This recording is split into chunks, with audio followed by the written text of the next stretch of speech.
Due legal procedure पूरा किया है या नहीं है उनको आकर साफ करना चाहिए, अन्यथा यह प्रथम दृष्टया भ्रष्टाचार का मामला प्रतीत होता है। समाजवादी पार्टी के नेता अबू आजमी और उसके उपरांत कांग्रेस पार्टी के नेता राशिद अल्वी और उदयराज जी के द्वारा अकारण अवांछित रूप से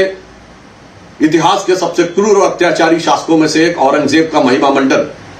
संपूर्ण भारतीय समाज के लिए बहुत अपमान की बात है। और यह कांग्रेस पार्टी और इंडी गठबंधन की पुरानी फितरत है। इससे पूर्व भी इनके राज्यसभा सांसद इमरान प्रतापगढ़ी औरंगजेब की कब्र पे जाकर फातिया पढ़ चुके हैं। इससे बात बहुत साफ हो गई है कि यह अपने इरेडिकेशन ऑफ सनातन धर्म अर्थात हिंदू धर्म के समूल नाश के अभियान में किसी भी सीमा और किसी भी निम्नता तक जाने को तैयार है।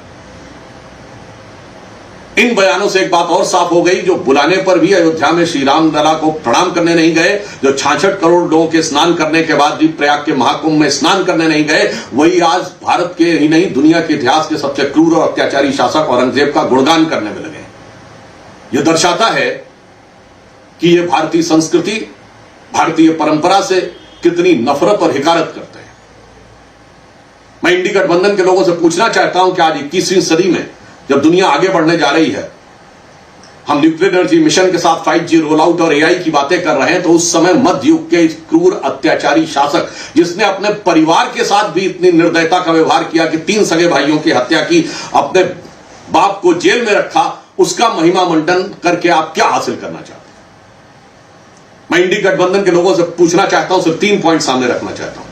जिस औरंगजेब के बारे में उसके शाही फरमानों का डिटेल लिखा हुआ है, मसीरे आलमगीरी, ट्रांसलेशन बाय यदुनाथ सरकार, पेज नंबर 80 से 100 के बीच में पढ़िए कि 6 अप्रैल 1669 को उसने आदेश किया कैसे भारत के इन मंदिरों को तोड़ दिया जाए, और फिर 2 सितंबर 69 को उसके आदेश का पालन किए का ऑर्डर अवेलेबल है। उसके बाद 1670 में किस ढंग से मूर्तियों को तोड़कर कहां किया जाए, फिर किस ढंग से उसने उदयपुर में मूर्तियों को तोड़ना, सारा विस्तार अवेलेबल है। ऐसे शासक का महिमा मंडन आज के समय में क्यों? और उससे अधिक दुख की बात यह है कि इस प्रकार का महिमा मंडन करके आप छत्रपति शिवाजी महाराज की परंपरा और छत्रपति संभाजी महाराज के बलिदान का इतना क्रूरतापूर्ण मजाक उड़ाने का प्रयास नहीं कर रहे हैं, जिनके लिए छत्रपति शिवाजी महाराज के राजकवि भूषण ने औरंगजेब के अत्याचार से दुखी होकर लिखा था कि कुंभकर्ण असुर अवतारी औरंगजेब काशी और प्रयाग में दुहाई फेरी रब की, तोड़े देव देवालय शहर मोहल्ले के रे, लाखों मुसलमान किए माला तोड़ी सब की, और काशी करबला होती मथुरा मदीना होती, शिवाजी ना होते तो सुन्नत होती सबकी। पूछ रहा हूं ये उसका अपमान है कि नहीं? तीसरी बात मैं पूछना चाहता हूं कि जिसने अपने सगे 3 भाइयों शुजा, मुराद और दारा का कत्ल किया, जिसने अपने सगे बड़े भाई दारा शिकोह का सर काटकर थाली में सजाकर जेल में बंद अपने बाप शाहजहां के पास भेजा, जिसने अपने बाप को जेल में बूंद बूंद पानी के लिए तरसाया। मैं तीसरा पॉइंट कोट कर रहा हूं और मैं जवाब चाहता हूं इंडी गठबंधन वालों से कि जब शाहजहां को पानी एक्स्ट्रा देने से मना कर दिया था औरंगजेब ने, तो दुखी होकर शाहजहां ने फारसी में एक शेर लिखा था, ए पिसर तू अजम मुसलमानी, ए पितरे जिंदा आब तरसानी, अर्थात तू अजम मुसलमान है जो जिंदा बाप को पानी के लिए तरसा रहा है। आफरीन बाप हिंदुआन सदबार,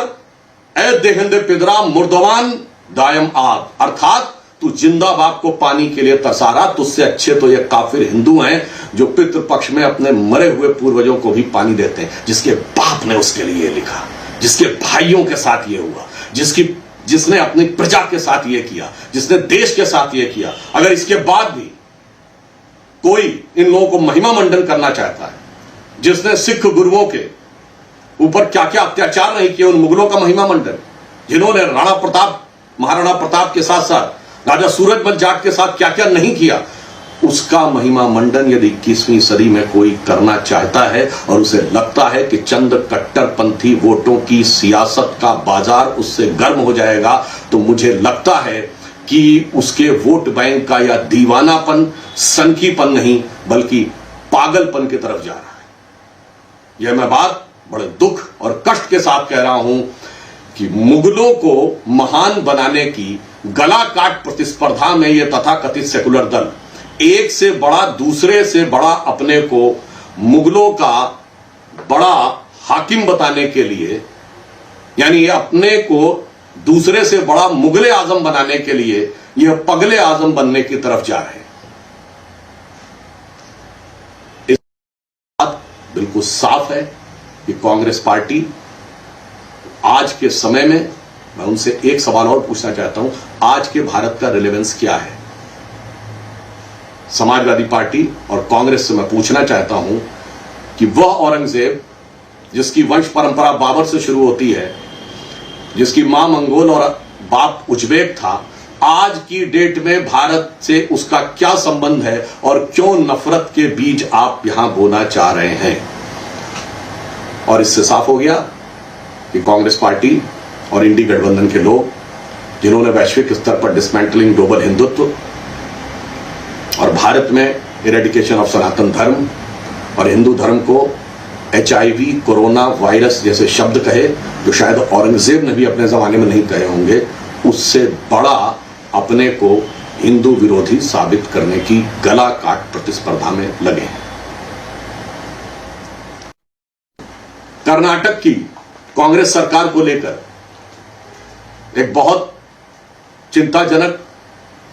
और शर्मनाक परिस्थिति सामने आई है, जब कर्नाटक राज्य के कॉन्ट्रैक्टर एसोसिएशन की तरफ से यह कहा गया है कि सरकार में इतना भीषण भ्रष्टाचार हो रहा है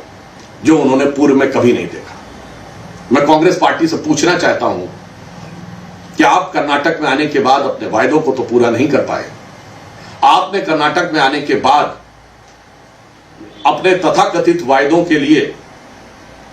दलित समाज को आवंटित योजनाओं में से पैसा निकाला और अब भ्रष्टाचार में आकंठ डूबते हुए नजर आ रहे हैं। यह कॉन्ट्रैक्टर्स एसोसिएशन की बातें इसका प्रमाण है। दूसरा, यह समाचार मीडिया में आया है कि कर्नाटक में मुख्यमंत्री आवास के पुनर्निर्माण और सौंदर्यीकरण के लिए